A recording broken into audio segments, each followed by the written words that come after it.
우리에게 주시는 말씀은 마태복음 21장에 있는 말씀 보시겠습니다. 마태복음 21장 17절로 22절까지 있는 말씀 보시겠습니다. 마태복음 21장 17절로 22절까지 있는 말씀, 저와 여러분 한 절씩 그렇게 교독하시겠습니다. 마태복음 21장 17절로 22절까지 있는 말씀입니다. 그들을 떠나 성 밖으로 베다니에 가서 거기서 유하시니라. 길에서 한 무화과 나무를 보시고 그리로 가사 잎사귀 밖에 아무것도 찾지 못하고 나무에게 이르시되 이제부터 영원토록 내가 열매를 맺지 못하리라 하시니 무화과 나무가 곧 마른지라.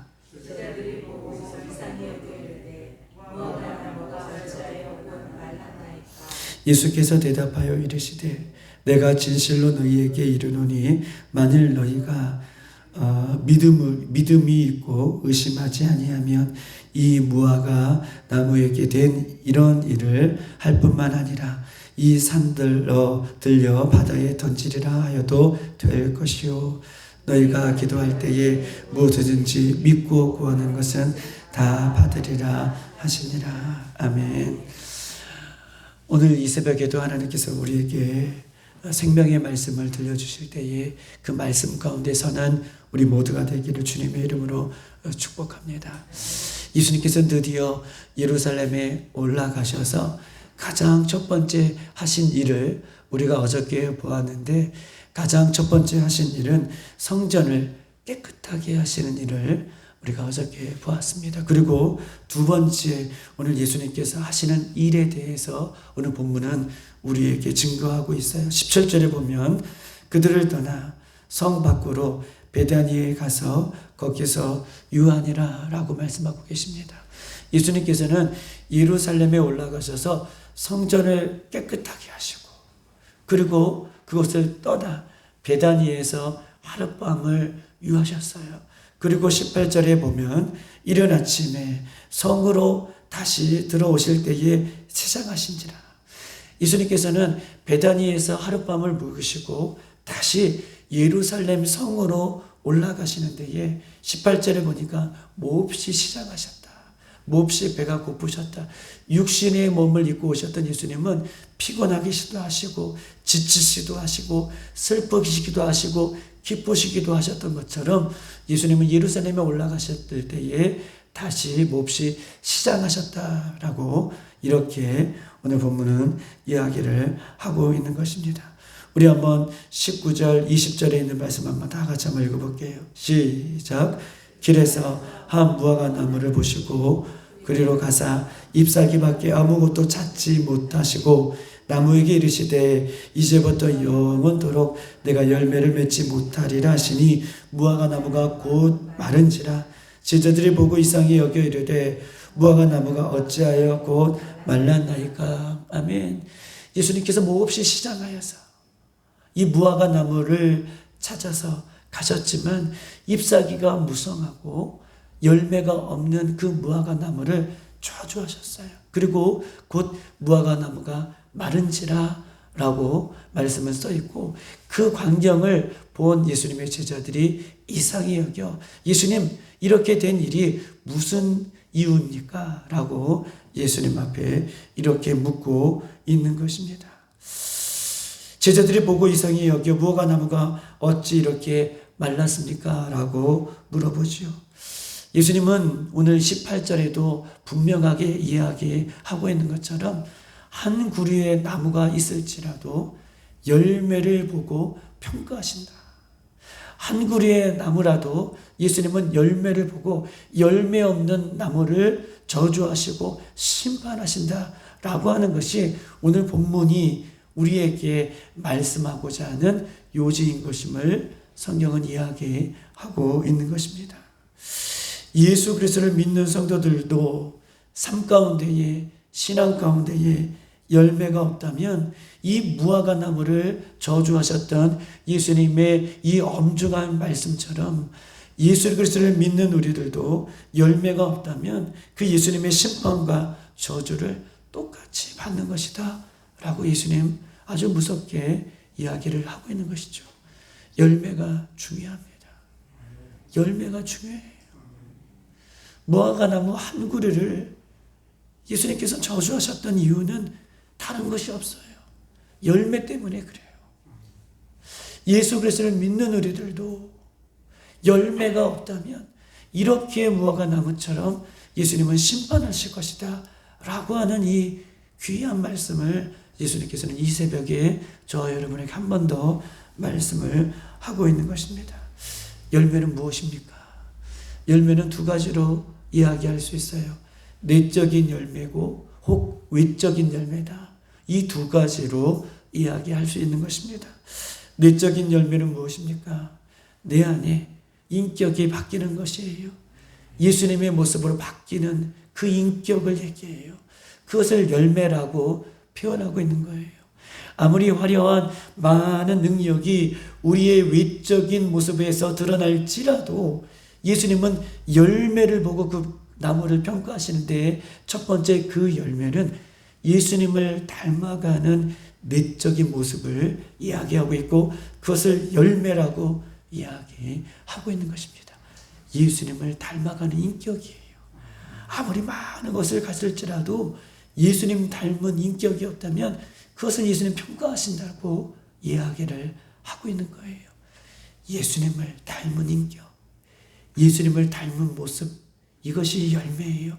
왜냐하면 우리는 예수님을 믿고 닮아가고 따라가는 예수님의 참된 제자의 모습이 우리 가운데 있기 때문에 예수님을 믿는 우리들은 예수님을 닮은 인격이 중요하다.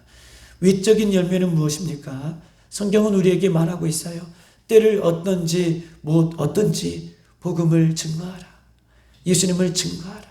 즉 외적인 열매는 영원 구원의 열매를 말씀하고 계십니다. 아마 예수님 다시 오셨을 때에 우리 각 사람의 열매를 보고 평가하실 때에 열매를 보실 때에 이 내적인 열매, 예수님을 닮아가는 인격적인 열매, 외적인 열매, 우리가 때를 얻든지 못 얻든지 복음을 증거하여서 얻어지는 그 영혼의 열매를 예수님께서는 오늘도 우리에게 찾고 계신다라고 이렇게 이야기할 수 있는 것입니다. 무화과 나무는 대충 우리가 열매 맺는 시기가 있어요. 무화과 나무는 초여름에 되어서 6월달이 될 때에 열매를 거둔다라고 우리는 시기적으로 무화과 나무가 열매를 맺는 시기를 우리가 많이 성경을 통해서 찾아볼 수가 있는 것입니다. 그런데 오늘 본문에 예수님은 예루살렘으로 다시 올라가실 때의 시기는 4월이에요. 4월. 그러나 예수님은요, 이사야 28장 4절에도 이렇게 써 있어요. 보십시다. 28장 4절에는요, 여름 전에 처음 익은 무화과 나무 열매라고 표현하고 있어요. 여름 전에 처음 익은 무화과 나무의 열매라고 이사야 28장 4절에는 이렇게 이야기하고 있는 것입니다. 봄이 되면 여름이 오기 전에 얼마든지 무화과 나무의 열매들이 한두 개는 맺혀지고 있다라고 얘기하는 거예요. 시기적으로 보세요. 본격적으로 무화과 나무의 열매를 거두는 시기는 6월이에요.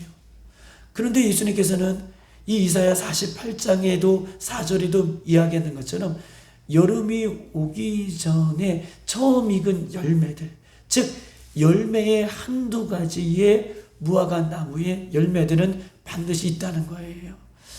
저도 한국에서는 이 무화과 나무의 열매 맺는 것들은 많이 보지는 못했어요. 그런데 중국에는 이 무화과 나무 열매를 땅덩어리가 크니까 무화과 나무 열매를 맺는 것을 참 많이 보아요. 본격적으로 무화과 나무가 열매에 맺힐 때에는 아주 큰 것이 한 이만한 것이 색깔이 붉으스름하게 이렇게 한두 가지가 늘 날마다 그 무화과 나무에서 열매를 맺지만 우리가 시기가 안 됐어도 무화과 나무가 잎이 풍성한 것은 한두 개 정도는 어떻게 해요? 열매를 걷어가는 것을 중국 땅에서도 얼마든지 보았다는 거예요. 예수님은요, 하나님이십니다. 예수님은 어떤 거라도 모든 것을 다 알고 계시는 분이에요. 예수님은 그 열매 하나 때문에 지금 이렇게 무화과나무를 책망하고 있는 거예요. 무성하면 한두 개라도 열매가 반드시 있어야 될 그 무화과나무에 열매 하나가 없음을 예수님께서는 지적하고 있는 것입니다. 문제는요, 잎이 무성하지만 열매가 하나도 없다는 거예요. 문제는요, 다른 것이 아니에요. 왜 6월에 예수님께서 6월이 되기 전에 왜 열매를 찾으십니까? 이게 문제가 아니라 잎이 무성한 무화과나무가 열매가 한두 가지라도 없다라는 것을 예수님께서는 지금 평가하고 있는 것입니다. 금광석에 우리가 금을 캐러 금광석 깊이 들어갔다고 하더라도 모든 반짝거리는 것이 다 금이 아닌 것처럼 금광석에 캐기 위해서 그 금광 밑으로 들어가 반짝거리는 모든 것이 금이 아닌 것처럼 신앙생활의 겉모습이 아무리 화려해도 그것이 다 믿음이 아닌 것임을 예수님은 지적하고 있는 것입니다. 사람이 잘 속기 쉬운 것이 있어요. 사람이 잘 속기 쉬운 것은 내 자신에게 속기 쉬워요. 사람이 다른 것에 속기 쉬운 것보다는 제일 사람이 우리를 내 자신을 평가해 보면 제일 많이 속는 것은 내 자신 때문에 속게 됩니다. 늘 자신은 괜찮은 사람이라고 착각하고 괜찮은 사람이 되어야 된다고 늘 자기 자신을 바라볼 때에 그렇게 자기 자신에게 속아 넘어가는 모습을 우리는 늘 찾아볼 수가 있는 것이죠. 그런데 가만히 보면 아담 이후에 인간은요, 생각하는 것, 마음으로 품고 있는 것, 계획하는 것, 그 모든 것이 죄다라고 성경은 우리에게 말씀하고 있어요. 그것을 칼빈은 전적인 타락이라고 얘기해요. 생각하는 것도, 계획하는 것도, 마음에 품고 있는 것도, 심지어는 구원에 이르는 것도 전적인 무능력, 전적인 타락이라고 이렇게 말을 하고 있는 것입니다. 우리가 아무리 믿음이 있다 할지라도 전적인 타락한 인간은요, 내적으로 외적으로 우리는 스스로 열매를 거둘 수 없다라고 이렇게 얘기하는 거예요. 전적인 타락한 인간은 우리 스스로 내적으로 외적으로 열매를 거둘 수 없습니다. 마태복음 7장 16절 18절에 이렇게 써 있어요. 그들의 열매로 그들이 아나니 가시나무에서 포도를 엉겅퀴에서 무화과나무를 따겠느냐. 좋은 나무마다 아름다운 열매를 맺고 못된 나무가 나쁜 열매를 맺는다라고 얘기하고 있습니다. 그러면서 19절로 20절에는요. 열매 맺지 아니하는 나무마다 찢고 불에 던지나니 그러므로 그들은 열매로 안다라고 얘기하고 있어요. 인간은 스스로 타락했기 때문에 열매를 거둘 수 없지만 우리는 열매를 거둘 수 있는 유일한 방법이 있어요. 예수 그리스도를 믿으면 열매를 거두는 거예요. 할렐루야. 인간은 스스로 구원의 열매도 어떤 열매로 맺을 수 없지만 인간이 맺을 수 있는 열매가 있다면 어떻게 그 열매를 맺을 수 있는가? 유일한 방법은 예수 그리스도를 믿으면 할렐루야. 우리는 열매를 거둘 수 있어요. 예수 그리스도를 믿으면 성령께서 우리와 함께 하심으로 성령이 우리를 다스리시고 우리를 통치하실 때에 내가 이렇게 살면 안 되지, 내가 이렇게 가면 안 되지, 예수님께서 이렇게 말씀해 주셨지, 예수님께서 나를 위해 내 인생의 주인이시지, 예수님께서 나를 위해 십자가를 지셨지, 성령께서 나와 함께 하시지 라고 돌이켜서 회개할 때에 우리는 그 삶 자체를, 돌이키는 삶 자체를 하나님께서 우리를 바라보실 때 그 삶 자체를 열매로 바라보신다는 거예요. 할렐루야.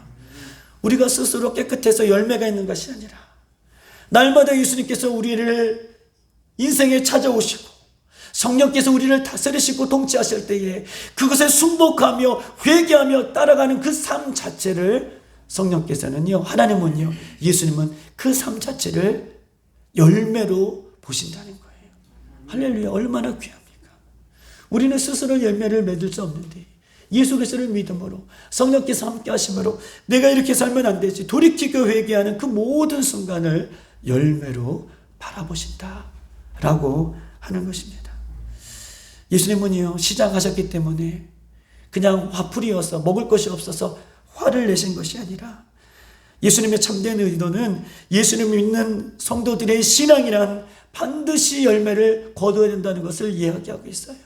예배의 열매, 기도의 열매, 전도의 열매, 삶의 열매, 신앙의 열매, 예수님을 믿음으로 그렇게 열매가 있어야 됨을 성경은 우리에게 이야기하고 있는 것입니다.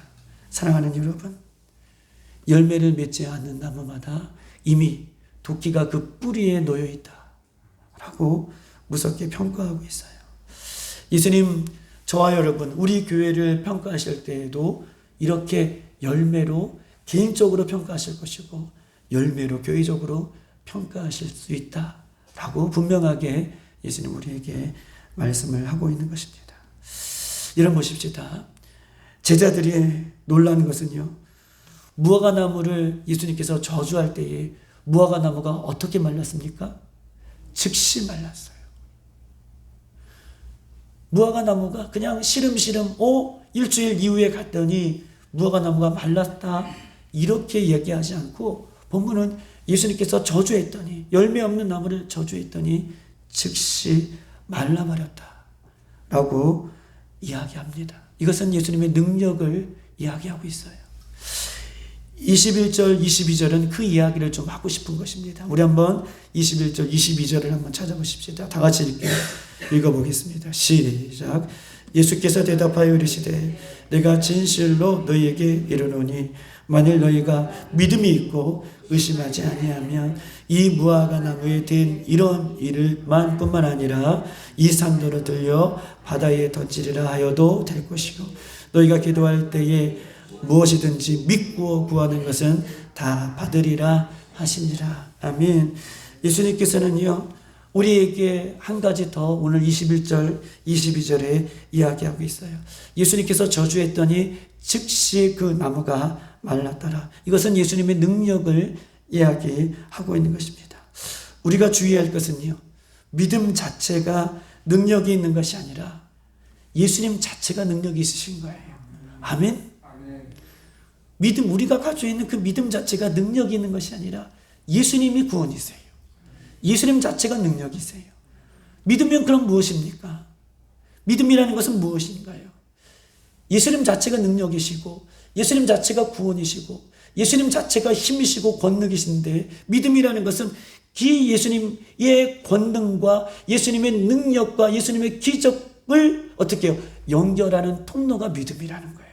할렐루야. 믿음 자체가 능력 있는 것이 아니라 예수님 자체가 구원이시고 예수님 자체가 능력이신데 믿음이라는 것은 그 예수님과 연결하는 통로가 믿음이라는 것을 성경은 오늘 본문을 통해서 이야기를 하고 있는 것입니다. 여러분, 믿음은 그러는 것이에요. 능력과 기적을 나의 삶 가운데 연결하는 것이 믿음이다라고 이야기할 수 있는 것이에요. 예수님의 능력을 믿고 구하면, 의심하지 않으면 무화과 나무가 되는 이 즉시 말랐던 이 능력처럼 예수님은 우리에게 이야기하고 있어요. 이 산들을 들어 저 바다에 던지리라도 그런 예수님의 능력을 의심하지 않으면 그렇게 되리라 라고 오늘 우리에게 말씀하고 있는 것입니다. 저는요, 오늘 이 말씀이 너무 우리에게 소중한 말씀이에요.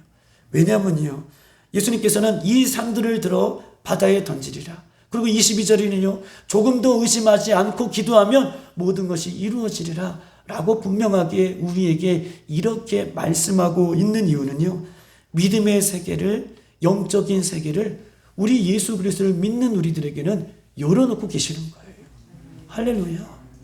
이 비밀은 세상 사람들은 알지 못하는 것이죠. 오늘 이 믿음대로 예수님 자체가 능력이시고 예수님 자체가 기적이시고 예수님 자체가 구원이시고 예수님 자체가 생명이신데 그것을 연결하는 것이 믿음이라고 얘기했는데 그 예수님을 믿는 사람들에게는 이 산들을 들어 저 바다에 던지리라. 무엇이든지 믿고 기도하며 의심하지 않으면 그대로 되리라. 이것은요, 예수 그리스도를 믿는 우리들에게만 열려있는 영적인 세계예요. 영적인 세계를 닫아놓으신 것이 아니라 영적인 세계를 열어놓고 우리들에게도 그대로 되리라라고 예수님께서는 우리들에게 말씀하고 계시는 것입니다. 저는요, 사도행전에 이루셨던 성령의 역사가 지금 우리에게도 동일하게 일어나는 줄 믿습니다. 제가 지난 주인가요? 누구에게 얘기를 들었어요. 근데 제가 아는 중국에 선교사님이 계시는데 그 선교사님과 같이 이렇게 사역도 하고 계셔요. 그런데 그 선교사님이 아내분이, 사모님이 유방암 4기인가 이렇게 걸렸어요. 그리고 나서 중국에서는 치유가 안 되니 이제 사역지는 그 목사님, 그 선교사님은 중국에 사역에 놔두고 사모님 치료차 여기 한국으로 들어왔다가 이제 4기 정도 되니까 어느 정도 진척이 많이 된 거잖아요. 그런데 그 사모님이 의학적인 것은 다 끊고 대체의학 그냥 극동방송의 주인공으로 나왔더라고요. 유방암 4기 한번 찾아보세요. 그 선교사님하고 저희하고 같이 있었는데 그 사모님이 간증하는 거예요. 뭐라고 간증하냐면 그 사모님은 하나님이 치유해 주셨는데 말씀을 믿고 그대로 선포했대요. 그날 주시는 말씀을 믿고 그 선교사님 사모님이 간증하신 요지가 그래요. 우리는 영적인 세계를 주님께서 열려주셨어요. 예수님이 능력이시죠. 예수님 기적이세요. 예수님 생명이세요. 예수님 구원이세요. 그것을 믿고 말씀대로 믿고 그대로 선포될 것을 믿고 선포했대요. 그리고 나서 어떻게 해요? 대체 세상의 의학이 아니라 식이요법이나 여러 가지 요법 기도하면서 이것들을 했더니 치유되어서 지금은요, 그분이 그 사모님도 약사예요. 의학을 약대를 공부하셔서 한쪽은 그런 한국에 어디에 계신다고 하시는데 한쪽은 약을 처방받는 그 약사들을 고용해서 그렇게 약을 처방하고 한쪽은 이렇게 사모님이 그 치료를 원하시는 분들 또 약이 필요하셔서 상담을 원하시는 분들은 오셔서 상담해 주는데 말씀을 믿고 그대로 선포하며 나아가는 그런 모습으로 상담을 해 주신다라고 그저께인가 극동방송을 통해서 잠시 한번 본 적이 있습니다. 이런 맞아요. 무화과나무를 즉시 예수님 말씀으로 마르게 하셨어요. 그리고 놀라서 예수님께 제자들이 물어봤더니 21절, 22절 이 뒷이야기를 예수님께서는 하시는 것입니다. 믿고 나아가면 이 산더러 저 바다에 던질 것이고 믿고 기도한 것을 의심하지 않으면 그대로 되리라 라고 예수님은 영적인 세계를 우리에게 이야기를 하고 계시는 것입니다. 사랑하는 빌라델비아의 성도 여러분, 우리도 예수 그리스도를 믿고 우리 삶 가운데에 믿음의 열매가 날마다 맺혀지기를 소망해요. 예수님께서 주시는 그 믿음의 열매, 다른 사람을 못 열더라도 예수 그리스도를 믿는 우리들은 예수 그리스도를 믿고 난 이후에 우리의 삶 가운데에도 우리의 신앙 가운데에도 이런 열매들이 날마다 맺혀지기를 주님의 이름으로 축복합니다. 하나님의 약속의 말씀을 믿으십시오. 하나님은 믿음을 통해서 역사하시는 분이십니다. 우리 앞에 있는 절망의 순간이 있을지라도 우리 앞에 있는 고난의 순간이 있을지라도 그것을 이길 수 있는 것은 예수 그리스도를 믿는 그 믿음으로 이길 수 있는 거예요. 할렐루야. 믿음이 중요하죠. 오늘 본문을 통해서 우리에게 두 가지를 얘기하고 있어요. 반드시 예수 그리스도를 믿는 사람들은 열매가 있는데 그 열매는 무엇이냐? 많은 것이 아니라 성령님께서 우리에게 함께 하심으로 날마다 성령께서 우리에게 깨달아 주시고 말씀으로 깨달아 주실 때에 내가 돌아서는 순간 그렇게 순종하는 순간 그것을 믿음으로 예수님께서는 여기신다라고 말씀하고 계셔요. 그렇기 때문에 우리는 기도의 열매, 예배의 열매, 말씀의 열매, 인격의 열매, 전도의 열매를 맺을 수밖에 없음을 성경은 우리에게 이야기하고 있는 것입니다. 두 번째, 이렇게 믿음의 열매를 맺어가는 사람들에게는요, 어떻게 해요? 영적인 세계를 열어놓고 계셔요. 작은 음성에도 귀 기울여 주셔요. 오늘도 그 영적인 세계가 우리 교회에서 펼쳐지길 소망해요. 여러분 삶 가운데 펼쳐지기를 주님의 이름으로 축복합니다. 이 시간 다 같이 한번 기도하겠습니다. 이 시간 기도할 때에 하나님, 그렇습니다. 인간은 전적으로 타락했기 때문에 구원에 관해서도 전적으로 무능력하기 때문에 우리는 스스로 열매를 거둘 수 없지만 우리가 열매를 맺는 순간이 있는데 그 순간은 예수님을 믿을 때에 우리가 예수님의 성령의 열매를 맺게 되는 것임을 우리에게 말씀하고 계십니다. 하나님, 우리가 날마다 주님 다시 오실 때까지 하나님 그 믿음의 열매를 맺게 하여 주시고 성령의 열매를 맺게 하여 주시고 인격의 열매를 맺게 하여 주시고 전도의 열매를 맺게 하여 주셔서 주님 앞에 칭찬받는 우리가 되게 하여 주시고 열매 없는 자들은 어떻게 그 뿌리에 도끼가 놓여 있음을 성경께서는 우리에게 이야기하고 계십니다. 두 번째로는요, 오늘도 하나님은 그 영적인 세계를 열어놓고 계셔서 믿고 구하는 자에게 그대로 되게 해주실 줄 믿습니다. 오늘도 하나님 영적인 세계가 펼쳐지게 해주시고 영적으로 주님을 만나게 해주시고 영적인 은혜가 오늘도 펼쳐지고 그 은혜의 열매들을 거둘 수 있는 귀한 시간이 될 수 있도록 인도해달라고 이 시간 주여 한번 부르시고 믿음으로 다 같이 선포하고 기도하도록 하겠습니다. 주여.